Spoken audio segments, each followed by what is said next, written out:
हे क्या हाल चाल। फाइनली यार मेरे एग्जाम्स एंड हो चुके हैं और मैं बता नहीं सकता कि मुझे कितनी खुशी हो रही है। बाकी आज की वीडियो में मैं SLR के चैप्टर नंबर 25 और 26 को कवर करने वाला हूँ। तो अगर तुम्हें SLR का मतलब नहीं पता तो सोलो लेवलिंग रैग्नारॉक। तो चलो वीडियो शुरू करते हैं। पहले मैं पिछले चैप्टर्स का रिकैप देता हूँ।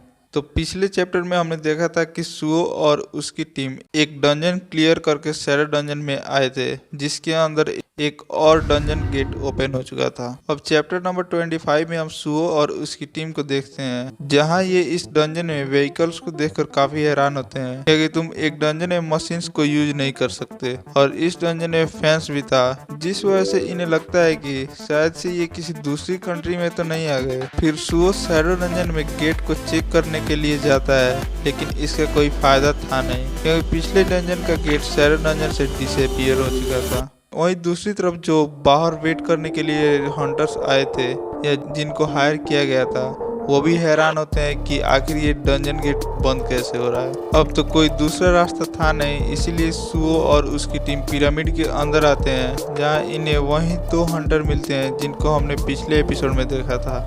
फिर हम इस सफेद बालों वाले हंटर के प्रीवियस मेमोरी को देखते हैं, जहां ये किसी प्रोफेसी के बारे में डिस्कस कर रहे थे, जो मेरे तो कुछ पल्ले पड़ा नहीं। खैर, इसकी मेमोरी से हम लोग बाहर आते हैं और देखते हैं कि ये सुओ को इस डंजन से बाहर जाने को बोल रहा है।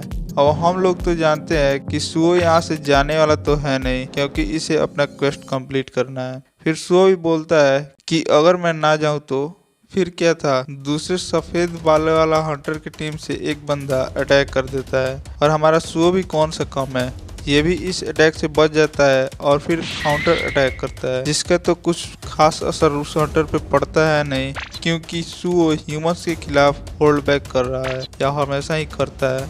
फिर सुओ को भी वो हंटर एक जबरदस्त पंच मारता है, जिसकी वजह से यहाँ सभी में फाइट स्टार्ट हो जाती है। इस फाइट में सुओ अपनी स्ट्रेंथ को यूज तो कर रहा था, बस इसका कोई रिजल्ट नहीं मिल रहा था, जिसके बाद सुओ अपने रूलर्स अथॉरिटी का यूज करने की सोचता है, बट इसे सुओ को यूज करने में थोड़ी हेजिटेशन हो रही थी, क्योंकि शायद हो सकता है इसकी वजह से सामने वाले हंटर की डेथ भी हो जाए।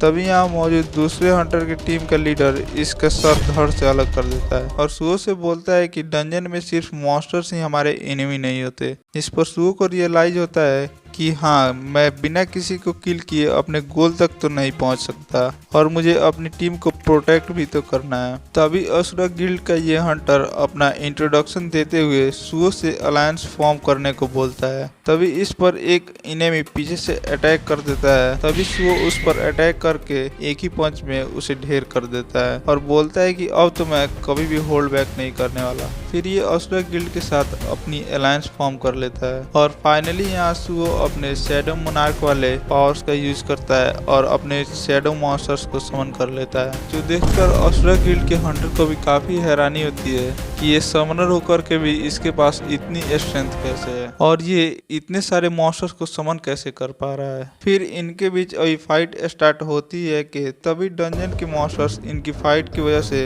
बाहर आने लगते हैं। यहाँ हमें उस सफेद बालों वाले हंटर से कुछ प्रोफेसी के बारे में पता चलती है, जो मुझे कुछ पल्ले नहीं पड़ा। अगर तुम लोगों को मालूम हो तो कमेंट सेक्शन काय के लिए है, यूज करो यार उसका। बस इतना समझ लो कि इसके बॉस ने इसे इस डंजन के राइट्स को क्लेम करने को बोला है, मतलब कि इसे इस डंजन को अकेले ही क्लियर करना होगा। फिर ये अपनी पूरी टीम को बॉस रूम में एंटर करने को बोलता है। ये देखकर सुओ भी ग्रे के साथ कंबाइन होकर बॉस रूम की तरफ निकल पड़ता है। वहीं दूसरी तरफ हम सफेद बालों वाले हंटर को देखते हैं, जो बॉस रूम तक पहुंच गया था। फिर इसकी टीम इस बॉस रूम में एंटर करती है और हमें इस डंजन के बॉस को दिखाया जाता है, जो कुछ चेन्स की मदद से यहाँ पर बंधा हुआ है। फिर ये बॉस अपनी चेन्स तोड़ता है और सिर्फ एक ही स्विंग में इस बंदे के सारे टैंक्स को डिफीट कर देता है। फिर इनका लीडर इस पर एक जायंट आर्मर नाम के स्किल का यूज करता है, पर इसका कोई असर उस बॉस मॉन्स्टर पर होता नहीं है। वहीं वो बॉस इस बंदे को एक ही अटैक में ऊपर पहुंचा देता है। अब बॉस भी क्या करे, यहाँ तो ये बोर हो ही रहा था, तो इसलिए यहाँ से बाहर जाने लगता है और बोलता है लगता है कि कुछ और खिलौने खेलने के लिए आ चुके हैं। तो चैप्टर 26 तो यहीं पर एंड हो जाता है। और हाँ, वीडियो की एडिटिंग कैसी लगी कमेंट में ज़रूर बताना। अगर वीडियो अच्छी लगी है तो सब्सक्राइब करते जाना।